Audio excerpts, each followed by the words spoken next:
I'm Kyle Clark. The first ballot results came out at 7 o'clock. All of the ballots that came in before Election Day, and Johnston holds a 7-point lead over Kelly Brough, roughly 53% to 46% in the early returns.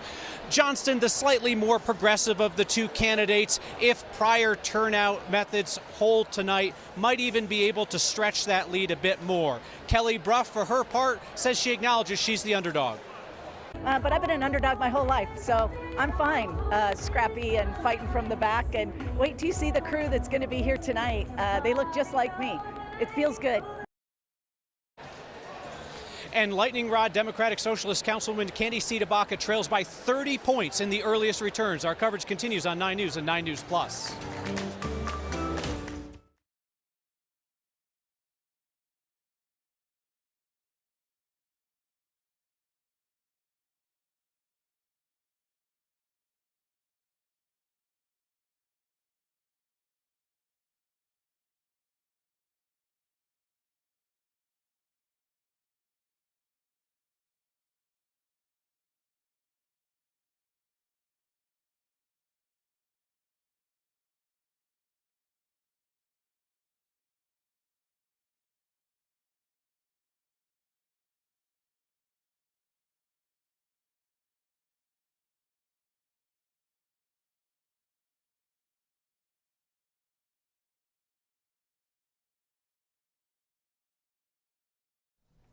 Thanks for joining us on 9 News Plus for our continued coverage of the mayoral runoff between Mike Johnston and Kelly Brough. And we've also got some city council runoffs to be decided tonight as well.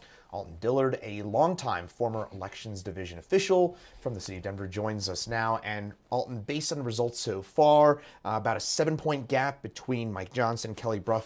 Is it too early to call, or where would you characterize the race at this point? It's definitely too early to call, because one of the things you have to keep in mind is that Denver voters tend to vote on Election Day.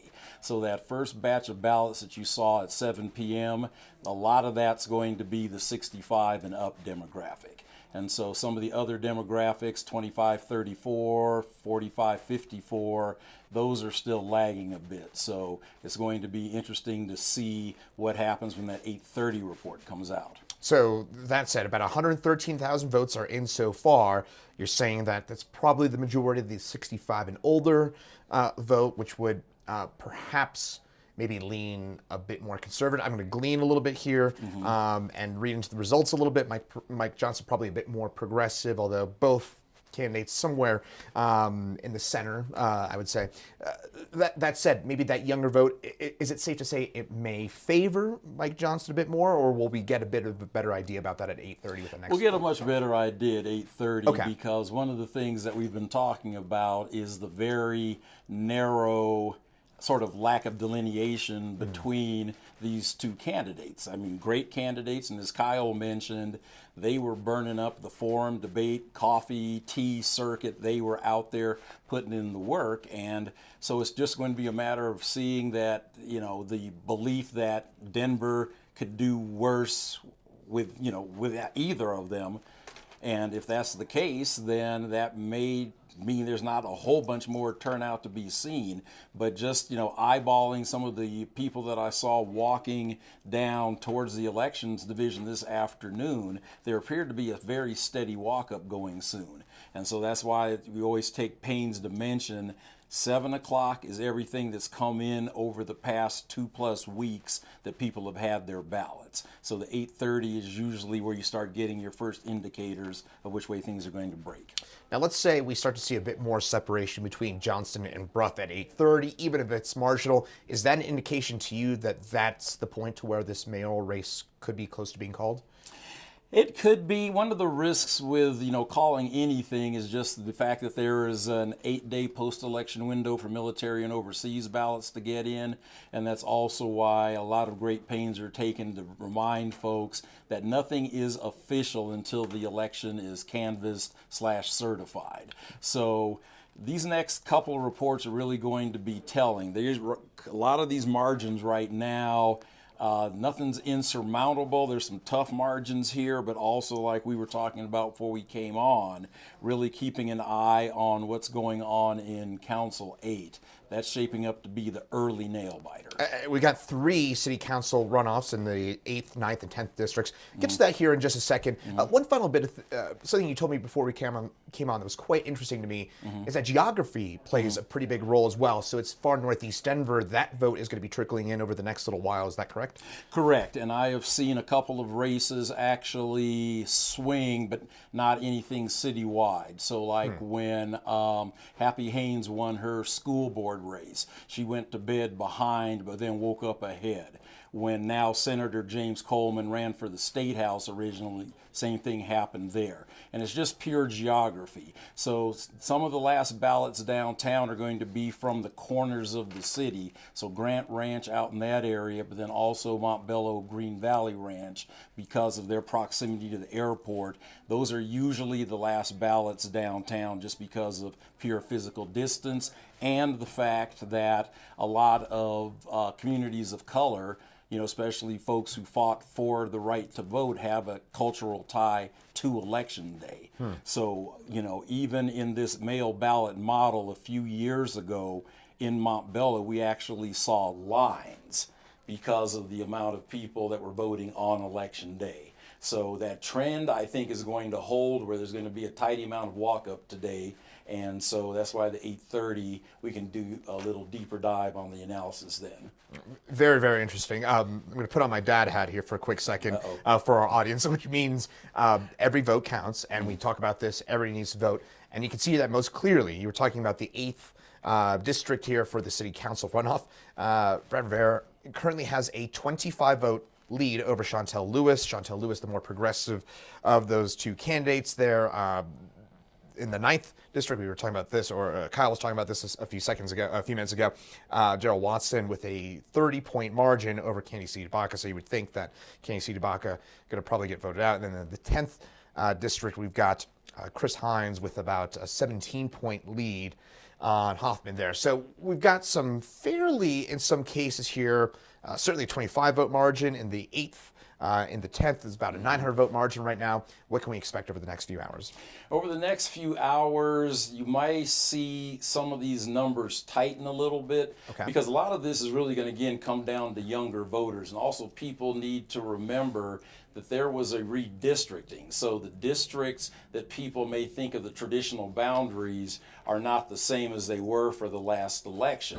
And so now you have to think, okay, what parts of Denver do younger voters live in? Where do the 25s and 30s and 35s, where do they live, especially in a neighborhood where it may cost you $800,000, $900,000 or $1 million to get into a home? So you have to start thinking in terms of the density and see what kind of growth is going on in the housing infrastructure in some of these areas, because that's where the pockets of the younger people are going to be. I'm thinking about the 9th and especially the 10th there, because it's a closer one that's Cap Hill that's full of young people, right? Yes. And so one of the things with young people is just making sure that they understand that they need to be engaged in this process. And one of the things we always talk about is how all elections are important. So, of course, the presidential, governor, U.S. Senate, those get all the headlines. But this is really going to determine the trajectory of our city going forward. And if you're like me, who wants to know about when the potholes are getting filled and when the bike underpass is going to be completed, those kind of on-the-ground pothole type of questions, that's what's going to get taken care of whoever wins the mayorship. Because the other thing that people have to remember, it's not the mayor out there on the shovel. And so because of the fact that they will have the ability to sort of, name people to these posts, that if some of these posts, Department of Safety, Aviation, those level of those cabinet level ones, but also remember there's an X factor there too, wherein City Council now has say over some of those top cabinet level positions. It's fascinating. And again, to your point, this is why in a lot of these cases, these races are pretty often decided by tens, hundreds of votes, and we may see that here in a couple of these runoffs. Yeah, remember Florida 2000 was decided by 537. And that's why, when people say, well, my vote doesn't count or my vote doesn't matter, or we're mad about the slate of candidates, so we're not going to vote at all, that just makes no sense to me. Well, we'll find out more about this, but Alton Diller, in the meantime, thanks for joining us. We're going to go out to Marshall Zallinger here in just a few moments to get some insights from the Kelly Brough campaign that'll be coming up here in just a few moments.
Thanks for joining us here on 90s Plus. Once again, I'm Chris Bianchi. Let's go out to Marshall Zallinger now at the Kelly Brough watch party. Marshall, what is the mood like there at the moment? Brough currently trailing by about 7 percentage points.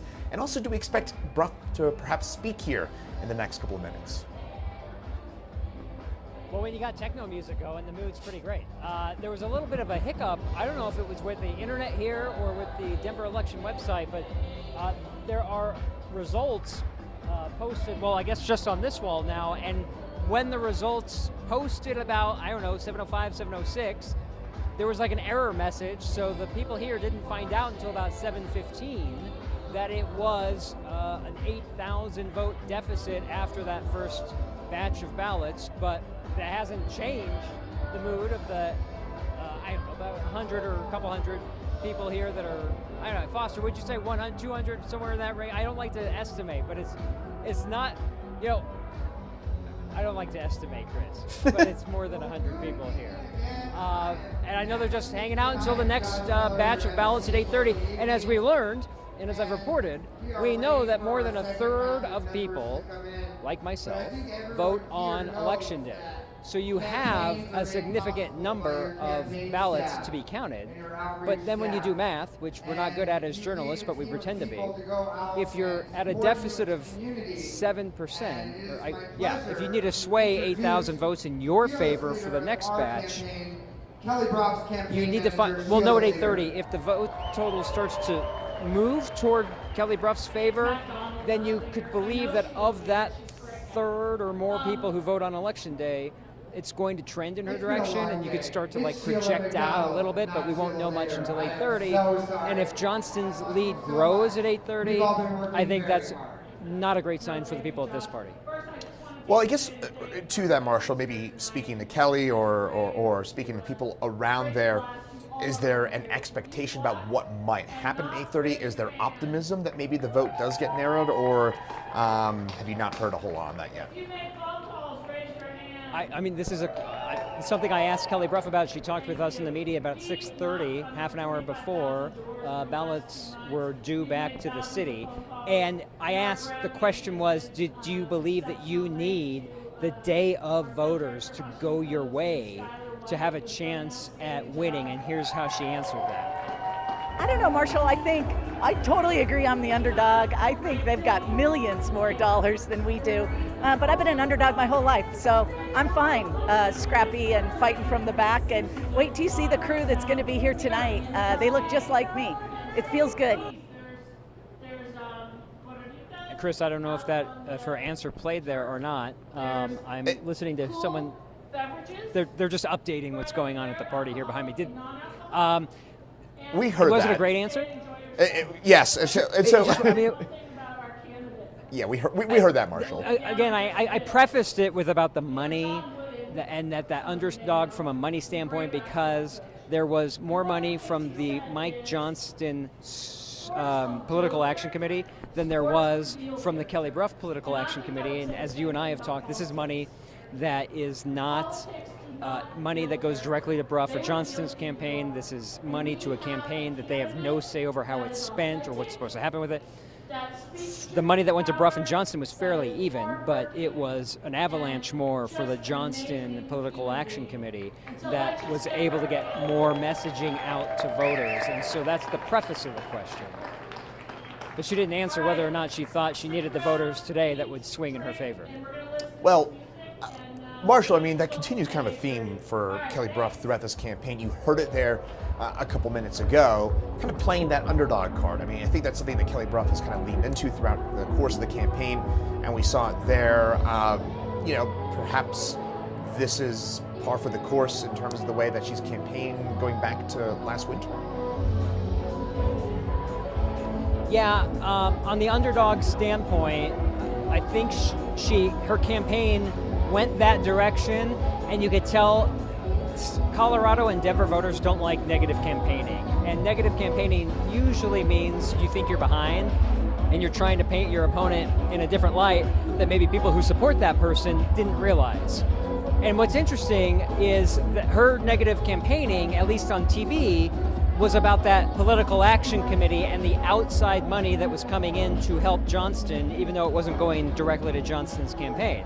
And again, it was much more money to that campaign helping Johnston than the campaign helping her was receiving.